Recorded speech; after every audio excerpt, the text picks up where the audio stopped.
So here in Auditorium 1, we have Dr. Tiffany Devine and Dr. Melanie Gillingham from Oregon Health and Science University.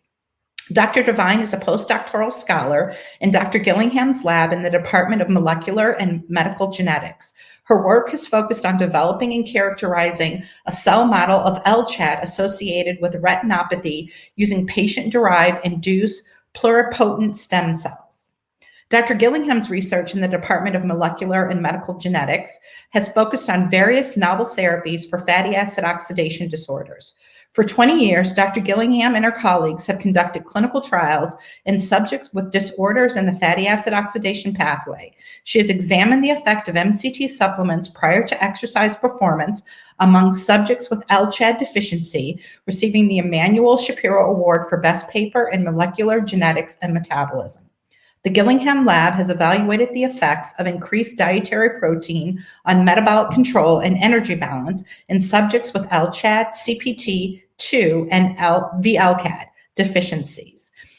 In a separate study, Dr. Gillingham conducted supervised metabolic fasting studies in young children with a polymorphism of the CPT1A gene to determine if they have an altered fasting response similar to other fatty acid oxidation disorders. Please join me in welcoming Drs. Devine and Gillingham.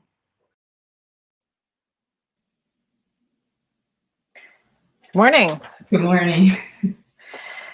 So thank you guys all for being here. I'm really excited to have Tiffany present some of her work in our lab.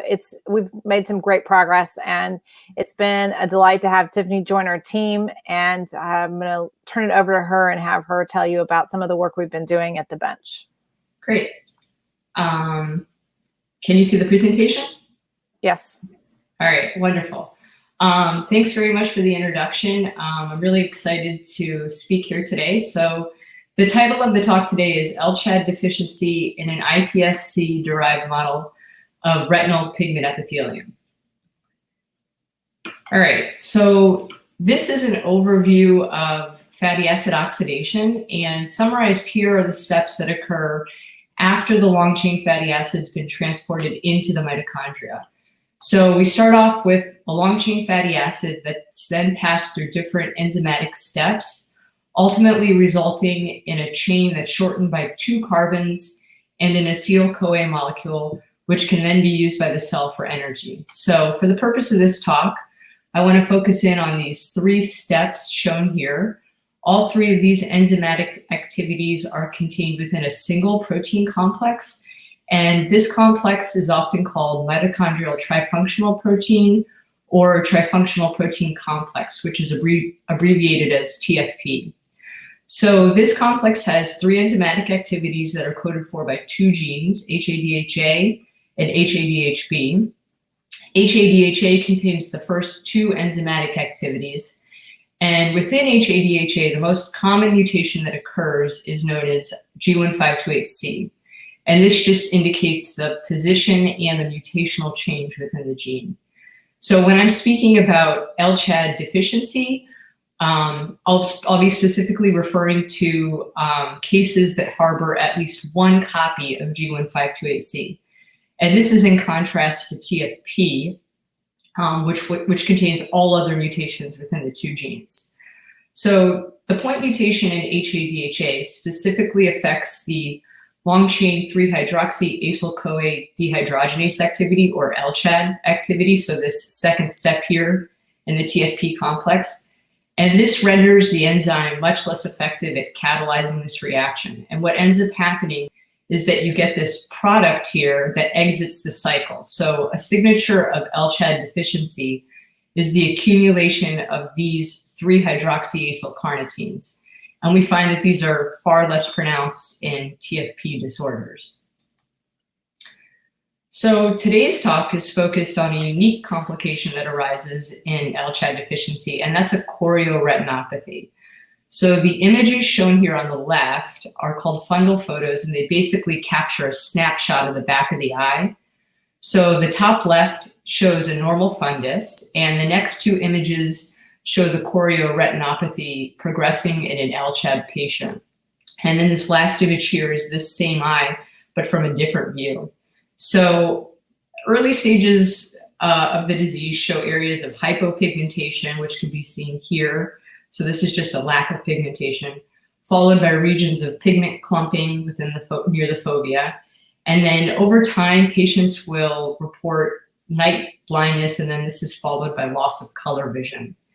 Then by stage 4, the hypopigmentation and loss of photoreceptors have spread to the periphery. But we do know that early detection and dietary modification can delay the onset and progression of the disease.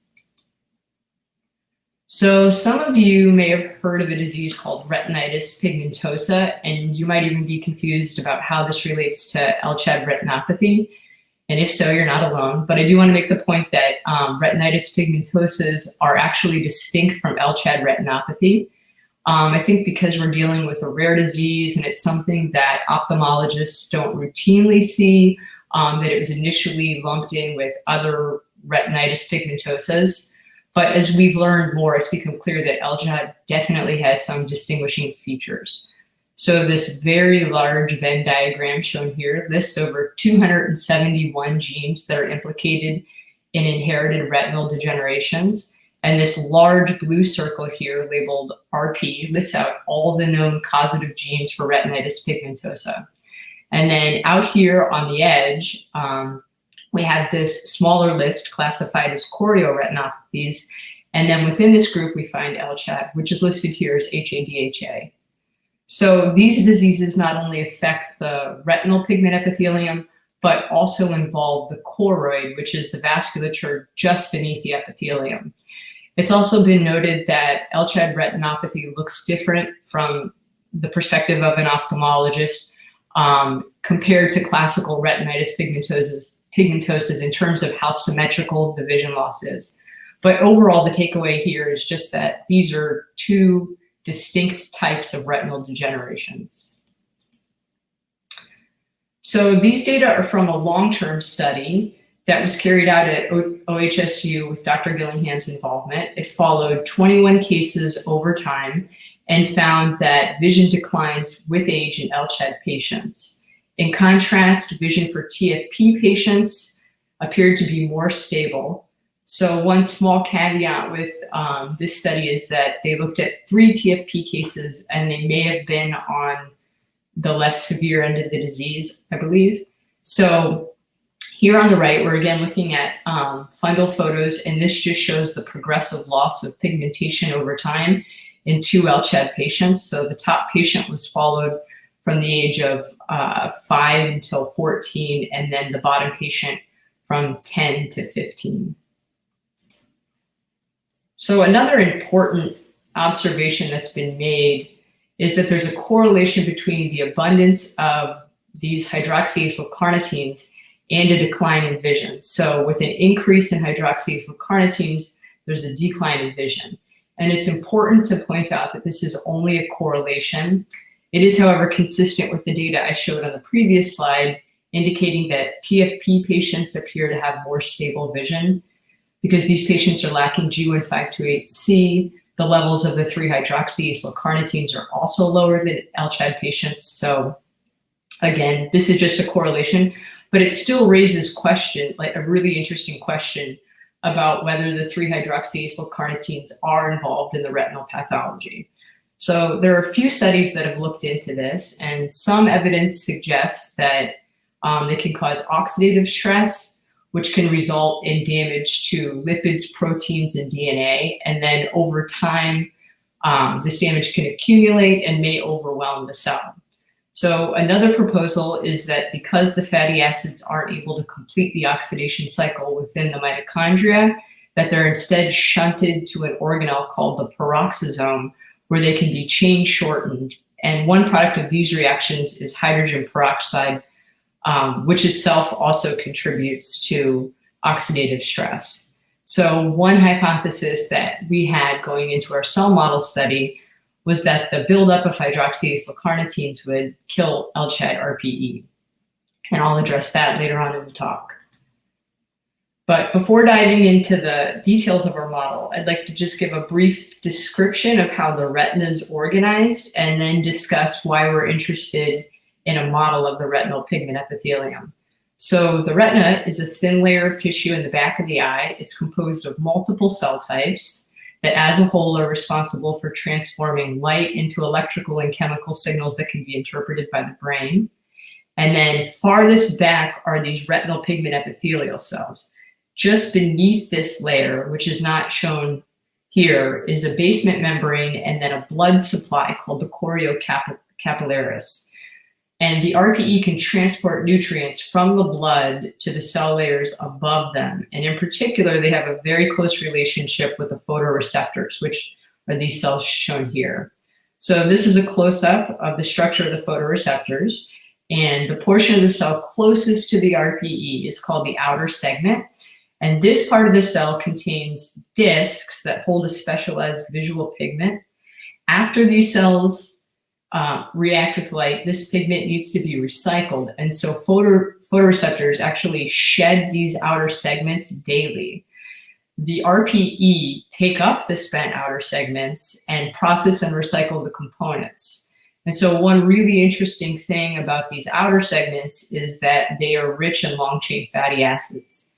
And overall, I want to highlight that there's a symbiotic relationship between the RPE and photoreceptors. So now that I've lightly introduced some of the cell types of the retina, I want to discuss some of the evidence to suggest that the RPE and choroid are the layers first affected by LCHADD deficiency. So the panel on the left here comes from the long-term study that followed 21 patients mentioned earlier. And here they're using really fancy imaging techniques to hone in on specific cell layers and determine how healthy or intact they are. So there's a bit to look at here, but if we focus on this last panel with the red, blue, and green outlines, this actually summarizes the individual images shown here. So these come from a patient with LCHADD deficiency. The green outline is the RPE, and that comes from panel P here. The red outline is the choroid, and then the blue outline is the photoreceptor layer. You can see that there's a greater loss of the RPE and choroid when compared to photoreceptors. Now, the image here on the right is a really cool one. So this shows a side view of the retina. And what's really interesting about this image, again, this is from an LCHADD patient, is that they find these scroll-like structures, and these are actually photoreceptors curling up on themselves. This is thought to be a last-ditch effort by the photoreceptors to survive. So importantly, this is something that occurs in response to the loss of underlying RPE. So altogether, these pieces of evidence suggest that the defect found in LCHADD retinopathy arises either in the RPE or the choroid first. So because it appears that RPE death may be one of the initiating events in LCHADD retinopathy, we sought to create a cell model of this to see if we could figure out what was going on and then potentially use the model to test therapeutic approaches. So obtaining RPE directly from a patient is not possible, and even if it were, we'd be limited by the number of cells, which would limit the experiments that we can do. However, we do have access to primary skin fibroblasts from patients. And there's a really cool trick that we can use to transform these cells into retinal pigment epithelium cells. So before I discuss that, I just want to take a brief step back to mention a population of cells that occurs during normal development called embryonic stem cells, which you've probably heard about in the news. So these cells have the amazing property of being able to give rise to any cell type in the body. But as you may know, there are a number of ethical and technical issues that limit their use in research. So in 2006, it was discovered that terminally differentiated cells, such as fibroblasts, could be reprogrammed into stem-like populations called induced pluripotent stem cells, or iPSCs. And this, of course, was a massive breakthrough that earned a Nobel Prize in 2012, which was just 6 years later. So because this is such a promising and exciting area, the technology has really evolved quickly. And it's now possible for labs almost anywhere to reprogram patient cells into iPSCs, which can then be used in disease modeling. So this schematic I'm showing here just walks through the basic process of reprogramming and differentiation. So we initially start with patient fibroblasts that were collected from a biopsy. Next, 4 factors, referred to as the Yamanaka factors, are introduced into the fibroblasts. And then over the course of about 3 weeks, these factors reprogram the fibroblasts. So after about 3 weeks, we start to see the emergence of colonies that are morphologically distinct from the fibroblasts. And these colonies can then be isolated and used in directed differentiation protocols. So the example here shows cardiomyocytes and retinal pigment epithelial cells as the endpoint, but there are numerous other cell types that can be generated. And then finally, in addition to being able to just generate these specific single cell types, it's slowly becoming possible to generate small organoids that contain cell types, multiple cell types. So you can get sort of a larger system levels analysis. All right, so here I'm listing all of the iPSC lines that we've derived from patient fibroblasts.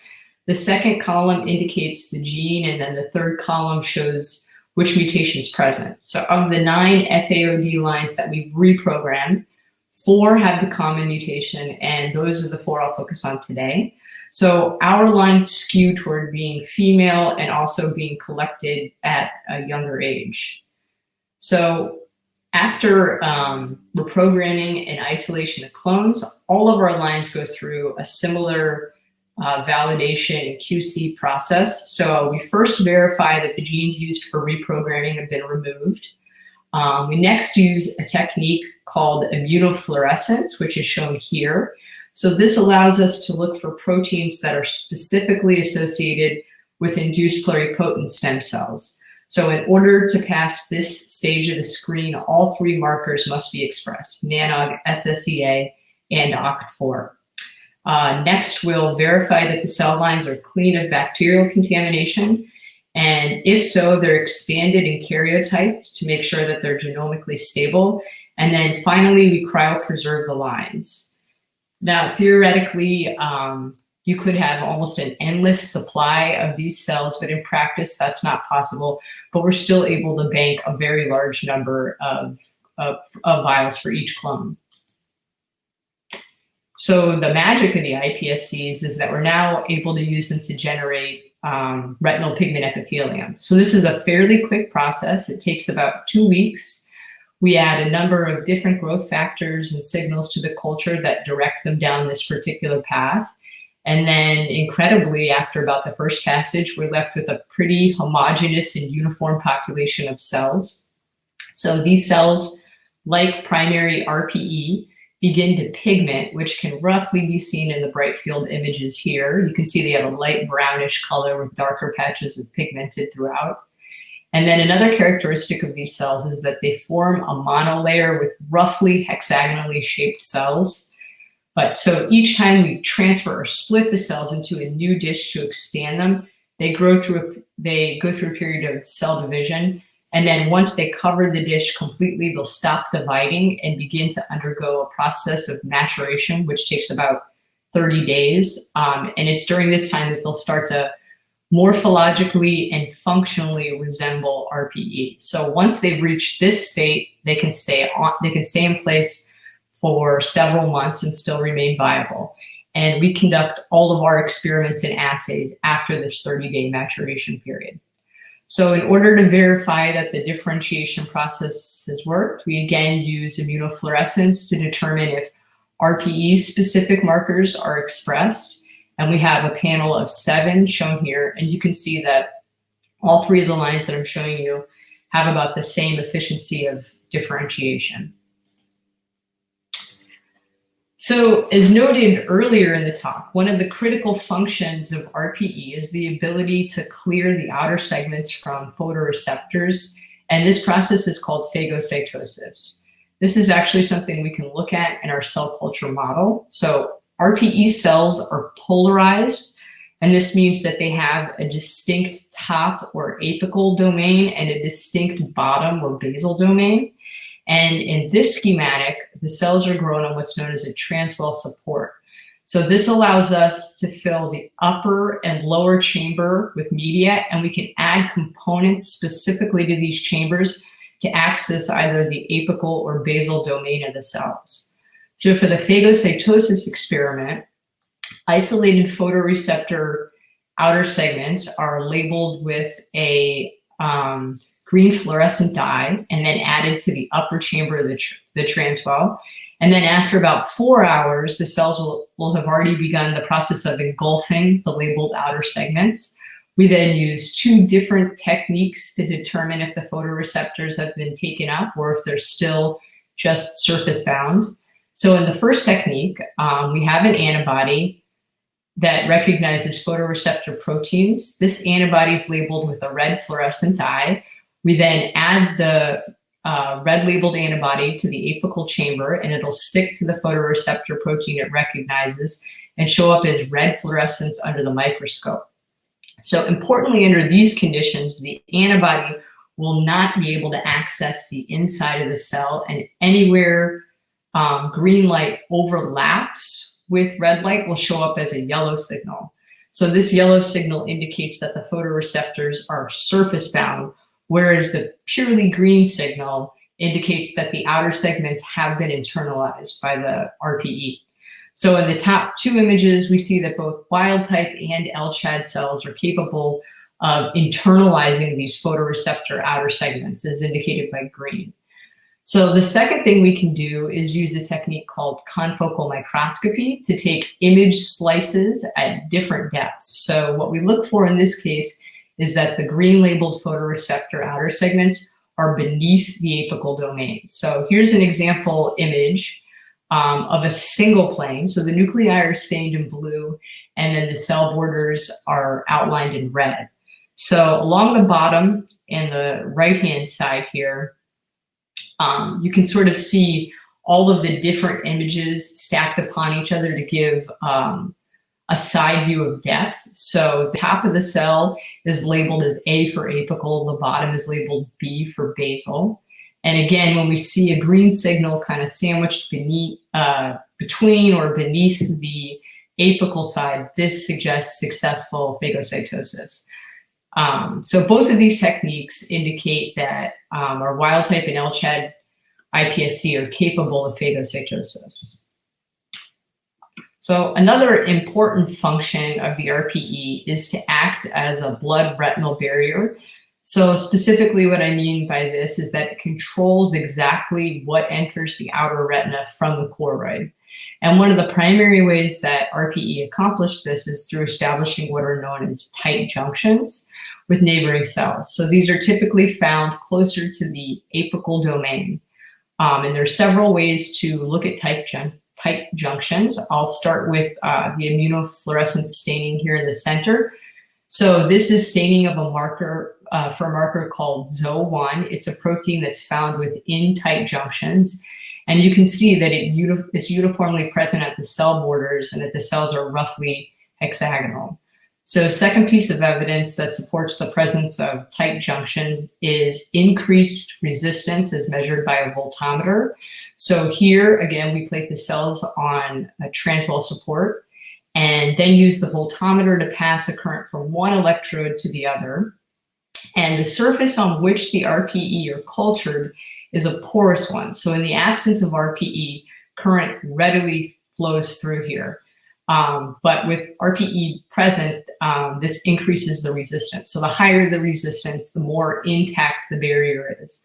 And shown in this graph, you can see that both LCHADD and wild-type cells have a similar resistance level. And then finally, when we examine our cells through the use of transmission electron microscopy, we find examples in both wild-type and LCHADD deficient cells, as indicated by these red arrows of tight junctions. So overall, in our hands using this particular differentiation protocol, we find that the tight junctions seem to be intact. So in this slide, I'm showing you a technique we use called Western blotting, and this allows us to look at the relative levels of specific proteins within a cell. Here I'm just making the point that G1528C doesn't destabilize the protein or cause the levels to drop. So it makes as much protein as the wild-type cells, as indicated by bands of similar intensity here. It's just that LCHADD enzymatic activity is compromised. So this, of course, is in contrast to TFP disorders, which often tend to affect the overall stability of the complex. So you'll see low activity because you have lower protein expression levels. We've also noted that in addition to VLCAD, RPE also expresses a second ACAD called ACAD9. And so theoretically, either of these enzymes could be used to carry out the first steps of beta oxidation.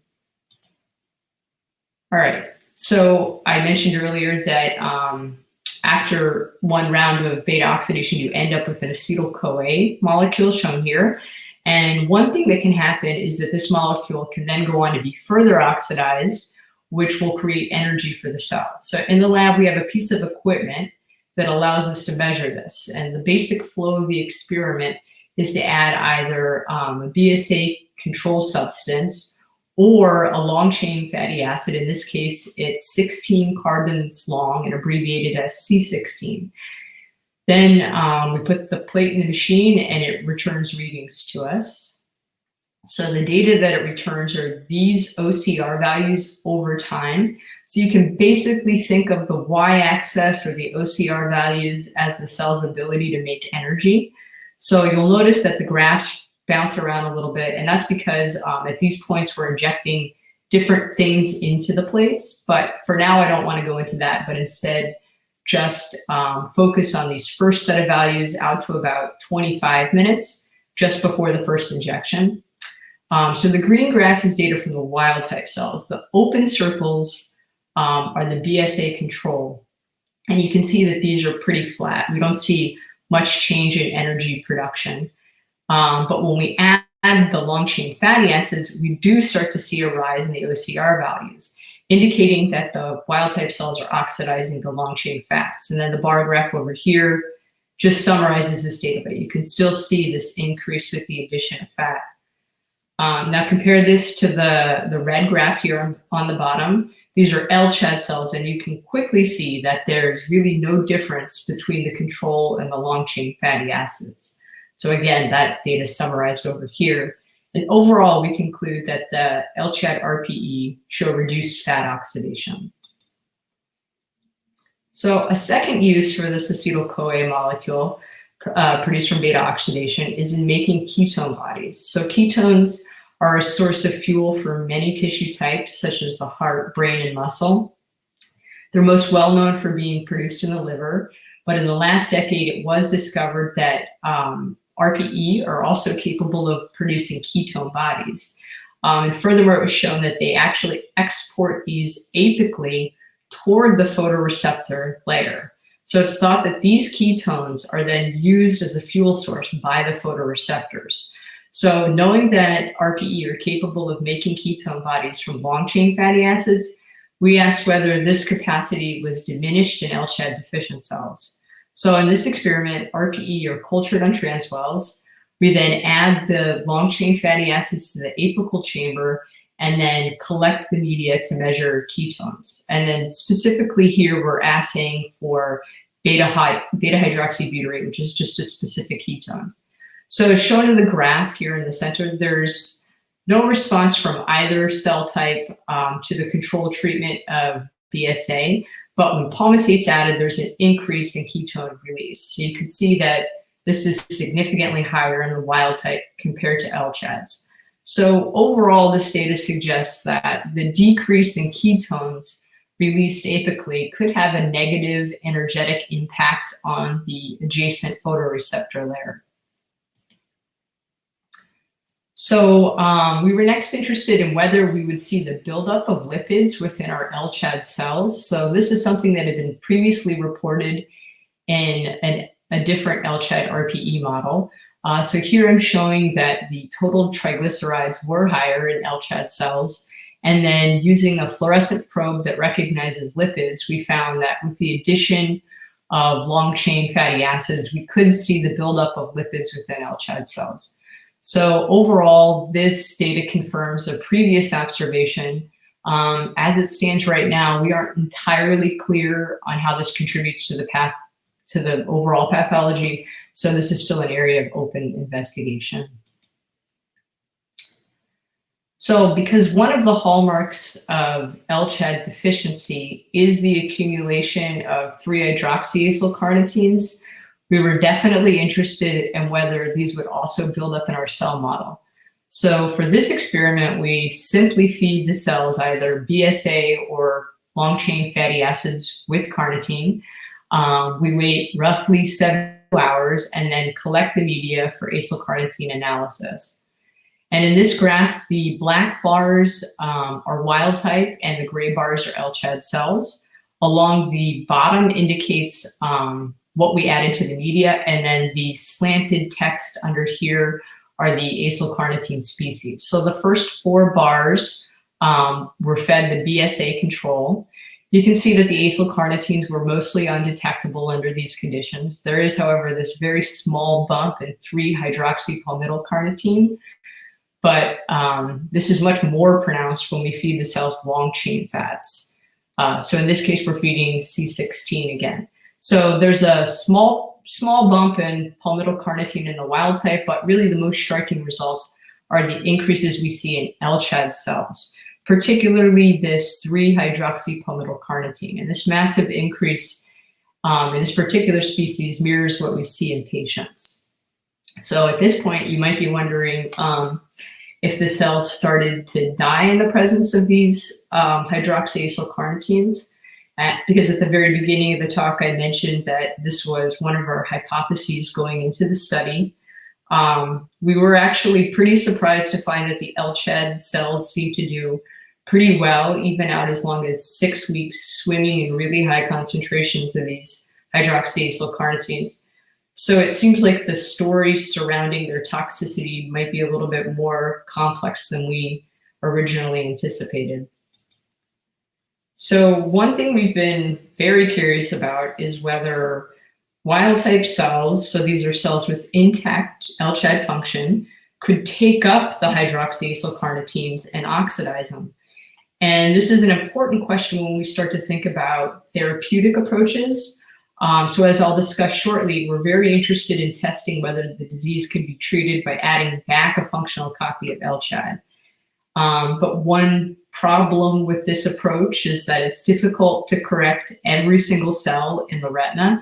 So there will always be some cells that never receive a functional copy of LCHADD. So therefore, we're interested in whether the surrounding cells can process or eliminate the 3-hydroxyacylcarnitines that might be secreted by uncorrected cells. So in our culture system, we basically repeated the previous experiment shown here, but this time we took the media off of the LCHADD cells. You can see it contains significant amounts of these hydroxyacylcarnitines. We then add this media to wild type or LCHADD cells and then wait another 24 hours to see if they're able to process the hydroxyacylcarnitines. And you can see that when we add these to the LCHADD cells, they're unable to process them. However, the wild type cells are capable of clearing them. So it seems that having a functional copy of LCHADD would be able to remove the 3-hydroxyacylcarnitines from the environment.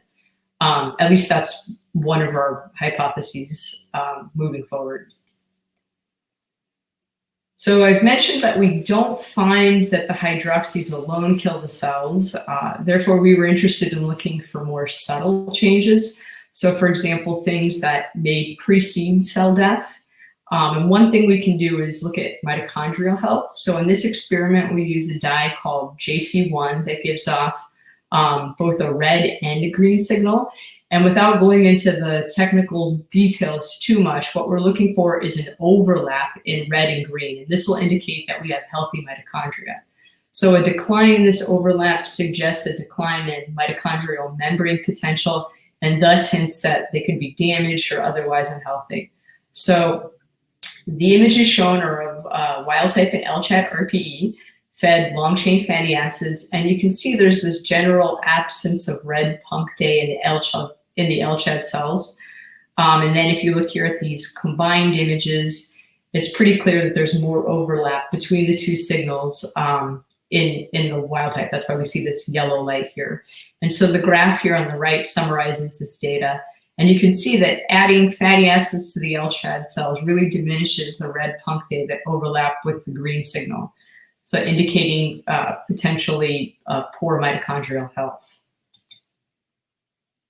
So the retina is a highly oxidative environment, and the RPE are normally very equipped to deal with the insults that come along with this.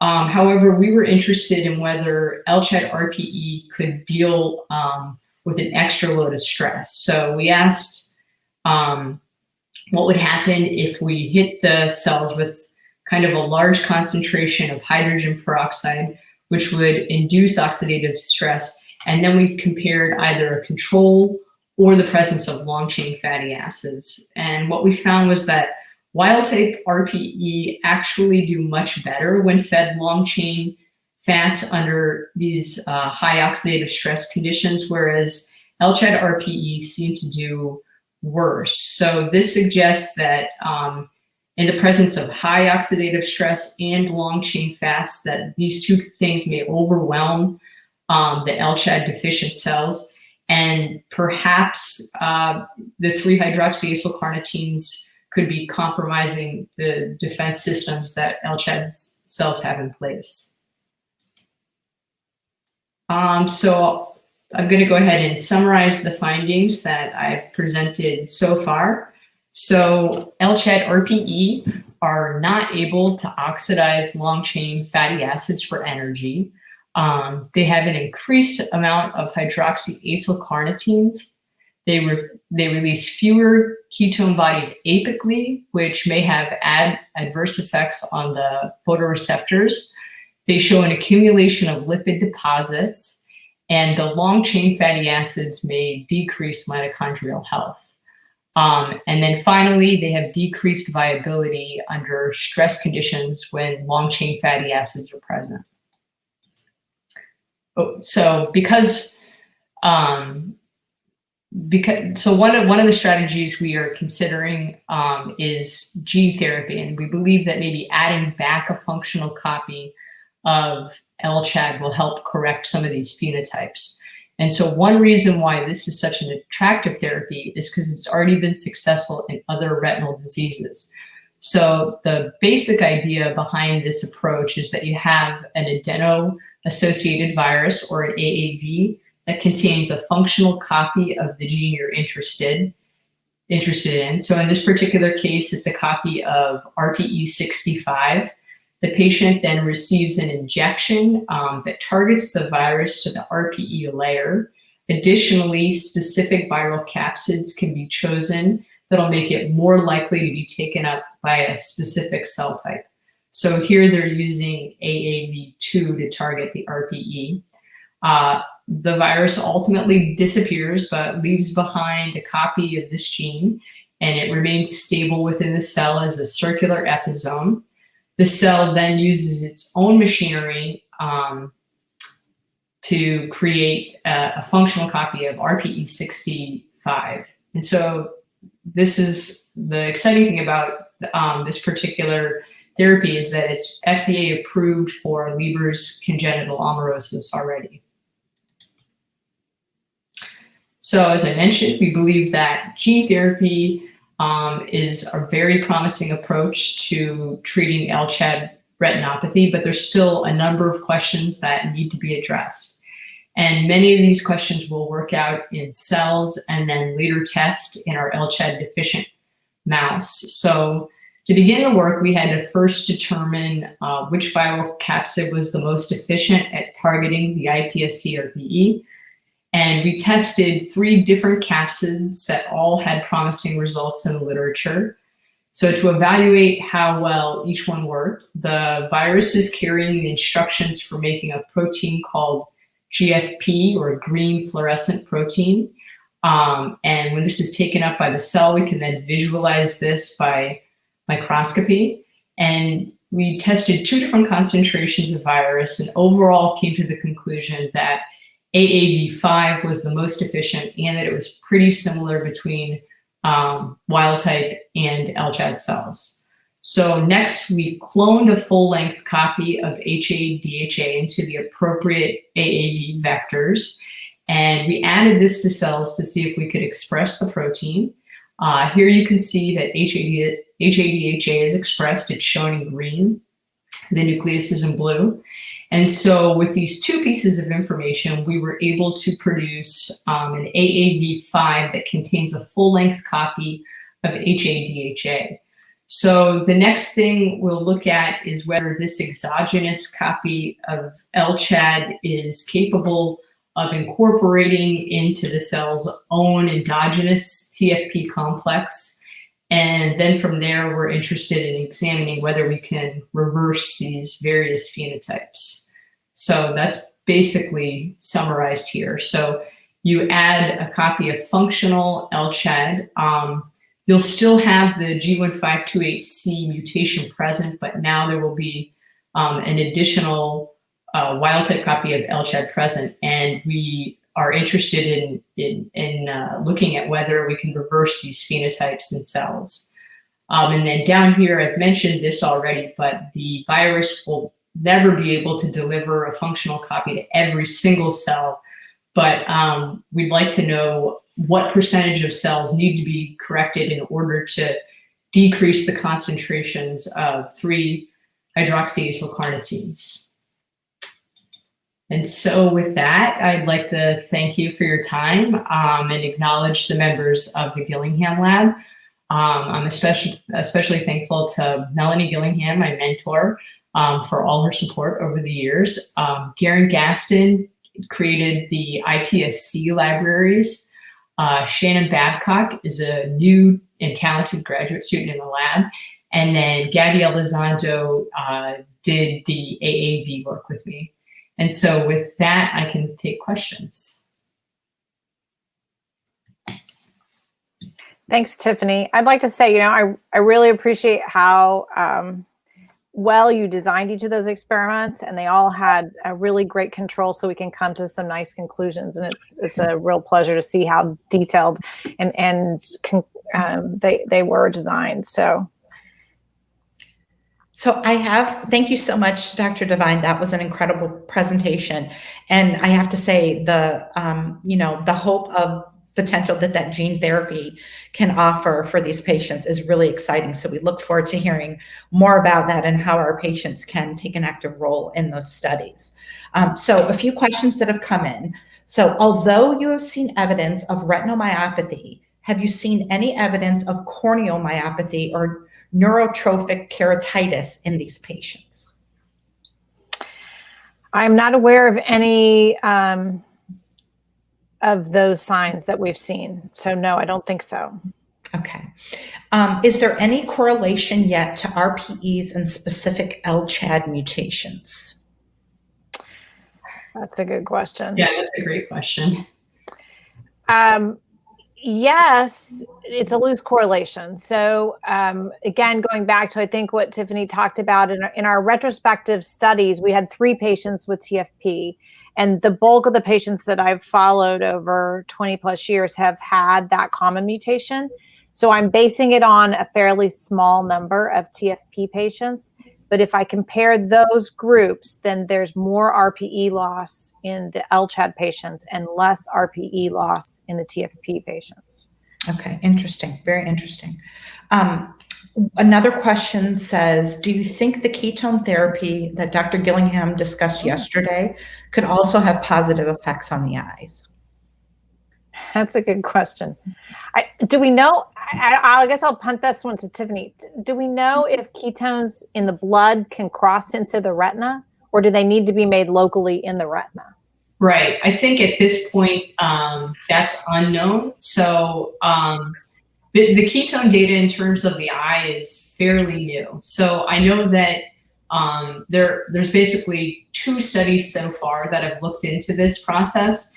And what they've shown is that ketones can actually, I mentioned in my talk that the outer segments are rich in long chain fatty acids. Mm-hmm. So what they've shown is that they can actually, that the RPE will actually take up the outer segments and then produce ketones from the long chain fatty acids that are found within those outer segments and export them apically. I will say though that at this point, I don't know that there are, I think you really need maybe a larger systems model for this, so something like a mouse, for example.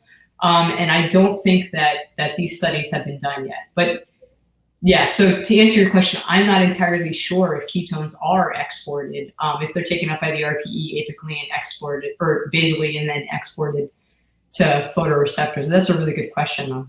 So I think, you know, the ketone therapy that I talked about yesterday, when you drink it, it's in a peripheral, you know, it's in your circulation and your, and it would have to cross the blood-brain barrier to get to the retina. And we don't know if that occurs.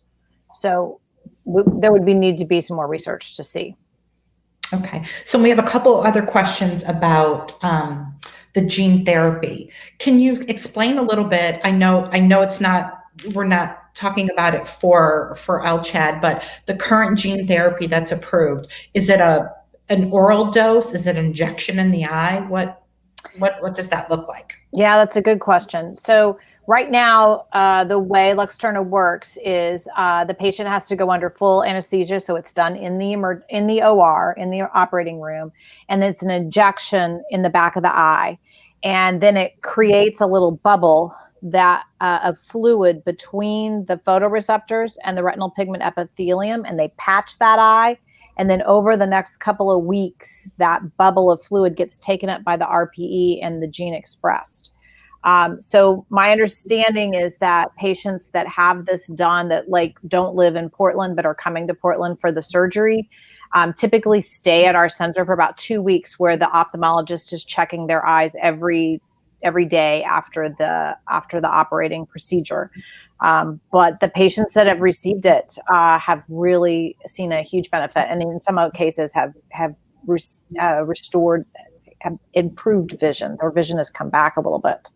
That's wonderful. So can we take a step back just for those attendees that are new to the FAOD world? Can you give us a sense for, if you have a loved one that is developing retinopathy, like what does that look like? What are the symptoms that a patient would have as that's starting to develop? That's also a good question.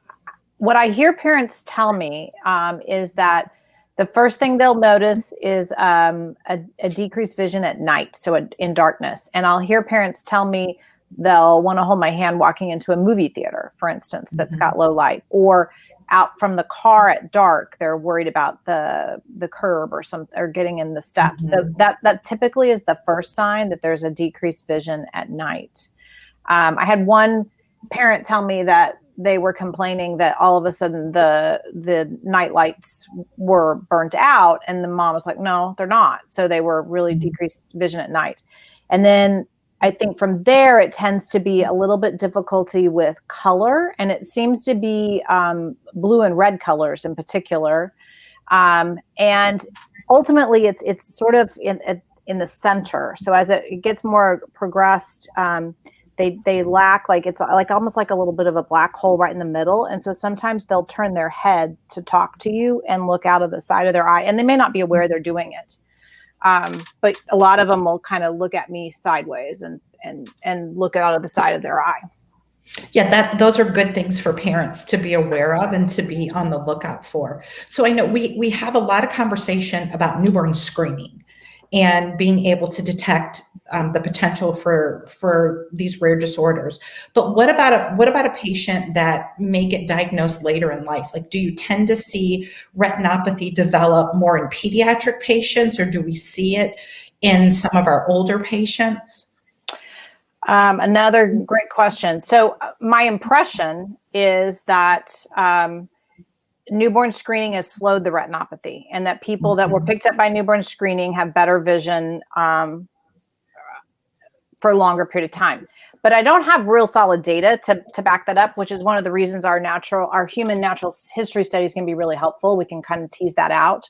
Yeah. And some of our patients that are older were also not picked up by newborn screening, right? So they were born Right. after screening. And those older patients had multiple different, symptomatic crises when they were children, and their vision is definitely worse. And so is that just because they were picked up later and they had all those crises? Or is it just because they're older? And at this point, I think it's too early to tease those questions out. Yeah. Well, this has all been really, really great information. We are so grateful to you both for all of your hard work and commitment to the FAOD community. And we appreciate you giving your time on a Saturday morning to be with us and to share. And I would encourage everybody, again, if you have additional questions, go ahead and put them in the Q&A. And we can always reach out to Dr. Devine and Dr. Gillingham after the conference to answer any of those questions that you may think of at a later time.